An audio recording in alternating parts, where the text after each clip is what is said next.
Pada saat ini, mari kita memulaikan ibadah kita. Mari kita mempersiapkan hati dan pikiran kita. Mari kita meninggalkan beban kita. Mari kita meninggalkan semua kesibukan kita. Mari kita memuji nama Tuhan dengan lagu pujian, Tak Usah Ku Takut.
kesempatan dan waktu yang telah Engkau berikan kepada kami pada saat ini, sehingga kami dapat bisa berkumpul bersekutu bersama di hadapan-Mu dengan saudara-saudari kami.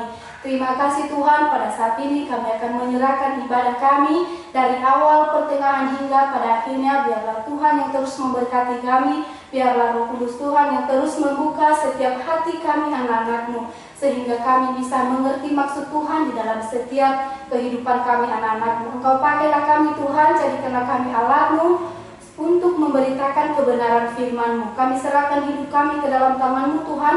Kami berdoa hanya di dalam nama Bapa. Haleluya. Amin. Teman-teman masih ada sukacita?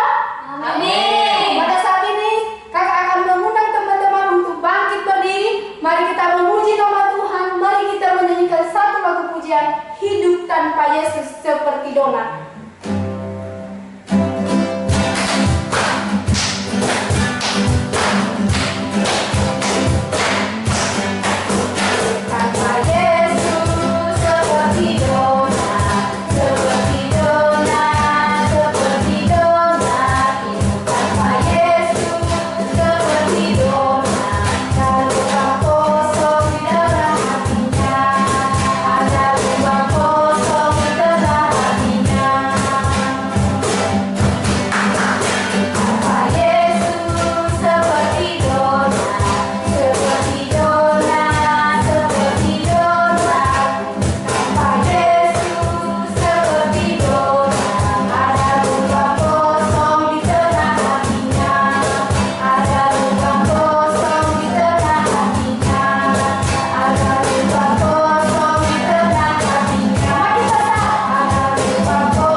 Mari kita menyanyikan satu lagu pujian, Kusiapkan Hatiku Tuhan.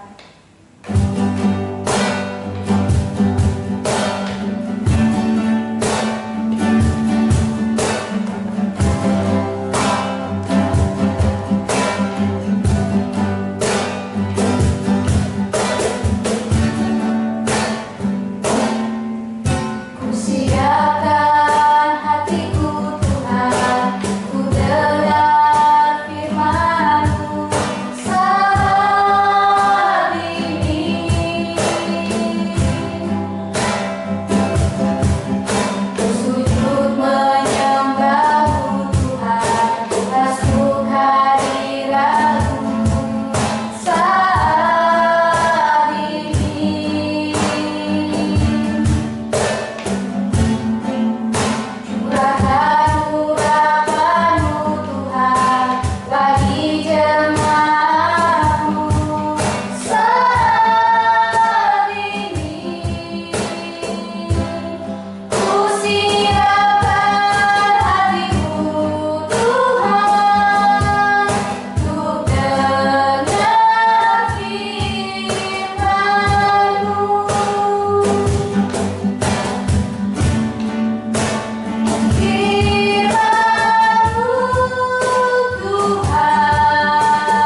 Segala ungkapan syukur kami angkat kepadamu pada saat ini Tuhan, atas kasih-Mu dan pertolongan-Mu yang selalu nyata bagi kami Tuhan. Pada saat ini Tuhan kami akan memulai pelajaran kami Tuhan, yang membuka hati pikiran kami Tuhan. Biarlah apa yang kami pelajari tentang kebenaran firman-Mu ya Bapa, kami boleh tanamkan dalam hati dan pikiran kami masing-masing, sehingga kami boleh jadikan pedoman bagi masa depan kami Bapa. Terima kasih Bapa yang baik, kami serahkan setiap aktivitas kami pada saat ini, dari awal pertengahan hingga kami akhiri nanti, kami hanya serahkan semuanya ke dalam tangan-Mu Bapa. Terima kasih Bapa, terpujilah nama-Mu, di dalam nama Tuhan Yesus kami berdoa dan bersyukur. Haleluya.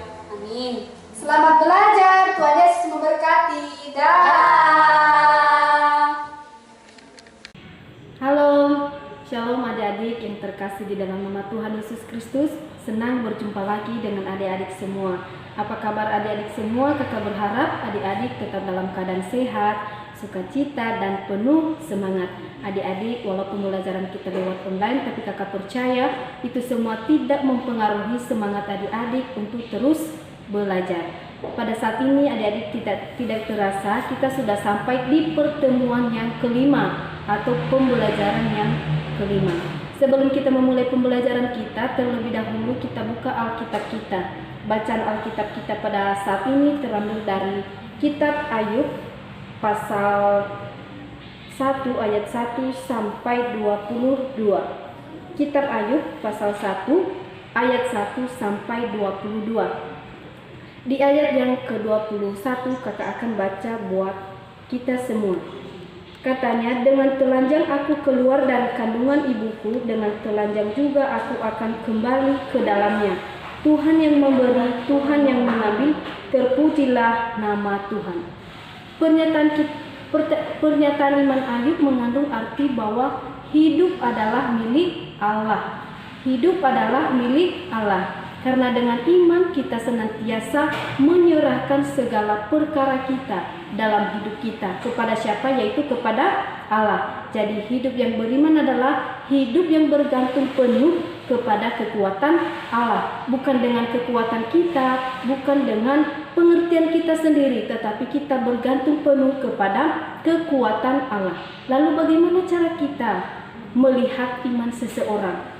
Cara kita melihat iman atau pertumbuhan seseorang dapat kita lihat melalui perilakunya dan nilai-nilai kehidupannya yang ia lakukan dalam tindakan kesehariannya yang sesuai dengan firman Tuhan, baik kepada Allah Sang Pencipta, sesama, maupun alam yang ada di sekitarnya. Kakak akan ajak adik-adik membuka kembali Alkitabnya dari Kitab Ibrani pasal 11. Kitab Ibrani pasal 11 ayat 1. Kitab Ibrani pasal 11 ayat 1. Kakak akan baca buat kita semua. Iman adalah dasar dari segala sesuatu yang kita harapkan dan bukti dari segala sesuatu yang tidak kita lihat. Sekali lagi, iman adalah dasar dari segala sesuatu yang kita harapkan dan bukti dari segala sesuatu yang tidak kita lihat. Ayat Alkitab ini memberikan pemahaman kepada kita bahwa setiap orang yang percaya harus memiliki iman yang kuat. Setiap orang percaya harus memiliki iman yang kuat. Kenapa kita harus memiliki iman yang kuat? Agar kita dapat bisa mengendalikan diri dari dosa, agar kita dapat mengendalikan diri dari emosi, dari nafsu, dan supaya kita tahan uji dalam setiap menghadapi ujian yang menimpa setiap kehidupan kita, serta kita dapat meyakini penyertaan Allah dalam setiap kehidupan kita dan tindakan kita yang kita lakukan sehari-hari. Judul pembelajaran kita pada saat ini adik-adik, iman yang kuat mendatangkan berkat. Sekali lagi, iman yang kuat mendatangkan berkat. Apa itu iman? Iman merupakan kunci dasar untuk mengenal keberadaan, penyertaan, serta karya Allah bagi umatnya. Adik-adik, iman itu ibarat benih. Benih yang kita tanam di suatu tempat. Kalau kita menjaga dan merawat benih tersebut, maka benih tersebut makin hari akan makin bertumbuh dan berkembang sehingga menghasilkan buah yang baik, menghasilkan buah yang mantap, dan buah itu dapat menjadi berkat bagi orang lain. Kita sebagai orang percaya, iman harus disertai dengan perbuatan. Kita sebagai anak-anak Tuhan, iman harus disertai dengan perbuatan. Why? Karena iman tanpa perbuatan pada hakikatnya mati.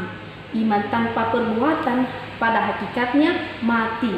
Oleh karena itu, adik-adik, kita harus menunjukkan iman kita dalam keseharian kita. Misalnya, rajin beribadah ke gereja, mengasihi, serta berbakti kepada kedua orang tua kita.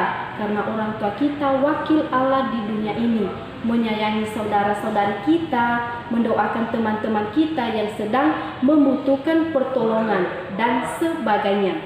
Iman dalam perjanjian lama berarti memegang teguh janji Allah, memegang teguh janji Allah, yaitu janji tentang keselamatan. Seperti apa? Seperti yang terdapat dalam kitab Kejadian pasal 3 ayat 15. Sebagai janji setiap individu serta melaksanakan perintah-perintah Allah, seperti yang tertulis dalam Alkitab,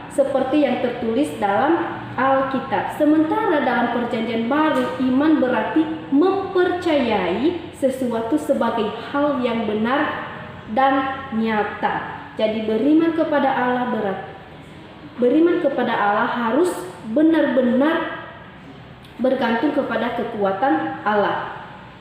Sekalipun kita tidak melihat Allah secara tatap muka, namun kita percaya akan keberadaan Allah dalam hati dan kehidupan kita. Contohnya adik-adik, kita bernapas, kita belajar dan melakukan aktivitas lainnya, itu semua karena karya Allah dalam setiap kehidupan kita.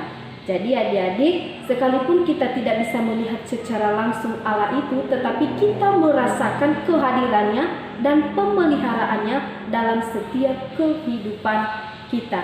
Ayat Alkitab ini memberi pemahaman kepada kita bahwa setiap orang yang percaya harus memiliki iman yang kuat dan teguh di dalam Tuhan.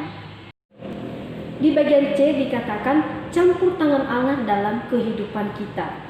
Campur tangan Allah dalam kehidupan kita. Dalam kitab Roma pasal 10 ayat 7 dikatakan bahwa iman timbul dari pendengaran. Iman timbul dari pendengaran.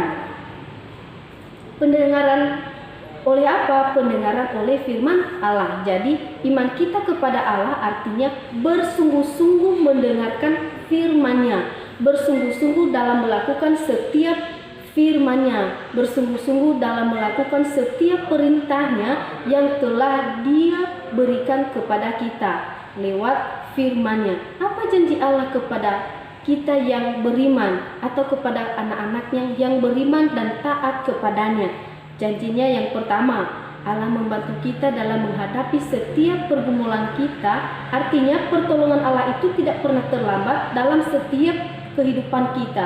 Allah selalu memberi kita jalan keluar. Itu janji Allah dalam setiap kehidupan kita orang-orang percaya. Yang kedua, Allah memampukan kita untuk bertindak adil dan benar kepada Tuhan, sesama dan lingkungan. Allah memampukan kita, menolong kita untuk bertindak adil dan benar kepada Tuhan, sesama dan lingkungan. Iman yang bertumbuh tercermin dalam perbuatan. Iman yang tumbuh tercermin dalam perbuatan kita. Iman merupakan kuasa yang diletakkan dalam hidup manusia sejak pertama kali dihembuskan nafas oleh Allah. Melalui apa? Melalui lubang hidung manusia. Iman merupakan kuasa yang dapat mengubah hidup manusia, membantu manusia untuk mengatasi kesulitan dan tantangan hidup. Jadi arti iman itu bukan hanya satu pengertiannya, ada begitu banyak. Contohnya di Ibrani pasal 11 ayat 1 tadi, iman adalah dasar dari segala sesuatu yang kita tidak harapkan dan bukti dari segala sesuatu yang tidak kita lihat. Selain itu juga, iman merupakan kuasa yang dapat mengubah hidup manusia. Jadi iman adik-adik dapat mengubah setiap kehidupan kita, membantu kita mengatasi kesulitan dan tantangan hidup. Yesus mengumpamakan iman sebagai biji sesawi yang kecil dan hitam, tetapi dapat memindahkan gunung. Apa artinya adik-adik? Iman yang teguh akan memberikan manfaat yang besar dalam kehidupan serta memampukan kita melihat kebenaran dan keadilan Allah. Dalam Alkitab kita dapat menemukan kesaksian hidup dari orang-orang beriman yang telah menunjukkan keteguhan imannya kepada Allah melalui sikap hidup mereka. Di antaranya, yang pertama ada Abraham, Ayub. Selain itu dalam Perjanjian Baru juga ditemukan contoh iman yang teguh, yaitu Maria. Adik-adik bisa membaca Alkitabnya dari Lukas pasal 1 ayat 26 sampai 28. Ketika Maria mendengarkan kabar sukacita dari malaikat Tuhan bahwa ia mengandung dan melahirkan seorang anak, dengan iman Maria yang teguh, ia menjawab, sesungguhnya aku ini adalah hamba Tuhan. Jadilah padaku menurut perkataan ini. Lukas 1 ayat 38. Sehingga Maria melahirkan Sang Juru Selamat yang menebus dosa manusia. Siapa Sang Juru Selamat adik-adik? Yaitu Yesus Kristus. Yang keempat, seorang perwira di Kapernaum. Adik-adik bisa membaca Alkitabnya dari kitab Lukas pasal 7 ayat 1 sampai 10. Adik-adik, kita telah menemukan kesaksian orang-orang yang beriman dan setia kepada Allah. Sekarang, apa lawan kata dari iman yang sejati? Apa lawan kata dari iman yang sejati? Yaitu iman yang tidak sejati. Artinya, iman ini tidak sungguh-sungguh kepada Allah, sehingga iman ini akan membuat manusia goyah dan jatuh ke dalam dosa. Seperti tadi kan kita telah menemukan orang-orang yang menyaksikan kasih Tuhan di dalam kehidupannya, yang setia kepada Tuhan, yaitu ada Abraham, ada Maria, ada Ayub. Nah, sekarang kita juga menemukan orang-orang yang tidak bersungguh-sungguh atau tidak setia imannya kepada Allah, yaitu ada Ananias dan Safira. Adik-adik bisa membuka Alkitabnya dari Kisah Para Rasul pasal 5 ayat 1 sampai 11. Yang kedua, Yudas Iskariot. Terdapat di Lukas pasal 22 ayat 3 sampai 6. Kak, bagaimana ciri-ciri orang yang memiliki iman yang sejati dan bertumbuh? Adik-adik mulai bertanya, Kak, bagaimana ciri-ciri orang yang memiliki iman yang sejati dan bertumbuh? Yang pertama, hidupnya seturut dengan firman Allah. Yang kedua, melakukan pelayanan dengan tulus hati dan ikhlas, tidak dengan bersungut-sungut, tidak dengan ikhlas.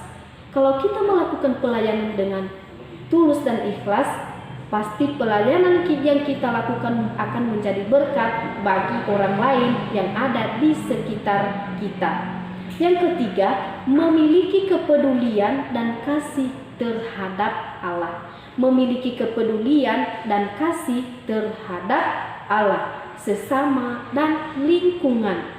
Artinya, dia meluangkan waktunya untuk membaca firman Tuhan. Dia meluangkan waktunya untuk bersyukur, berdoa kepada Tuhan, dan dia juga peduli kepada sesamanya, rela membantu, menolong, mendoakan, dan lingkungan, menjaga lingkungan, melestarikan lingkungan yang ada di sekitarnya. Pentingnya memelihara iman. Kenapa penting sekali memelihara iman? Mengapa? Kita harus memelihara iman. Iman tersebut tidak akan bertumbuh dan akibatnya kita akan menjauh dari Allah. Kalau kita tidak memelihara iman kita, adik-adik, otomatis iman tersebut tidak bertumbuh dan makin hari kita akan menjauh dari Allah. Lalu apa saja hal-hal yang harus kita lakukan agar iman kita tetap terpelihara dengan baik? Apa saja hal-hal yang kita lakukan agar iman kita tetap terpelihara dan baik? Yaitu yang kita lakukan yang pertama, membangun relasi atau hubungan dengan Allah. Melalui apa? Melalui doa, pujian, dan membaca Alkitab. Ada di Roma pasal 10 ayat 17. Yang kedua, hal yang harus kita lakukan, menyerahkan seluruh hidup kita kepada Allah. Menyerahkan seluruh hidup kita hanya untuk menyenangkan nama Allah. Roma 12 ayat 1. Yang ketiga, menjaga kekudusan roh, jiwa, dan tubuh kita. Karena tubuh kita adalah bait Allah. Karena tubuh kita adalah tempat diamnya Roh Kudus. Roma 12 ayat 14. Untuk itu adik-adik, mari kita mengungkapkan iman kita dalam kehidupan sehari-hari dengan mengasihi Allah, berbuat baik kepada sesama, serta peduli terhadap lingkungan yang ada di sekitar kita. Karena hidup yang beriman kepada Allah akan mendorong manusia untuk tetap setia akan panggilan sebagai makhluk yang taat kepada Sang Pencipta. Dengan demikian, berkat Tuhan, rahmat Tuhan, serta pertolongan yang datang dari Allah akan selalu tercurahkan dalam kehidupan saya dan juga dalam kehidupan adik-adik semua. Lakukanlah perintah Tuhan, pasti saya dan adik-adik atau saudara adik-adik, keluarga adik-adik akan makin hari makin bertumbuh di dalam iman yang sejati. Terima kasih, Tuhan Yesus memberkati. Adik-adik, terima kasih atas penjelasan kakak pada saat ini. Kalau ada yang kurang dimengerti, kalau ada yang kurang dipahami, atau ada kata-kata yang sulit untuk adik-adik pahami, boleh adik-adik bertanya kepada kakak. Boleh melalui WA group, boleh juga melalui WA pribadi. Saat ini mari kita tutup kelas kita, namun sebelumnya mari kita bersatu dalam doa. Ya Allah, ya Tuhan kami yang bertata di dalam kerajaan surga, terima kasih Tuhan atas kesempatan yang telah Engkau berikan kepada kami pada saat ini, sehingga kami bisa memulaikan kelas kami dari awal, pertengahan, hingga kami akhiri pada saat ini.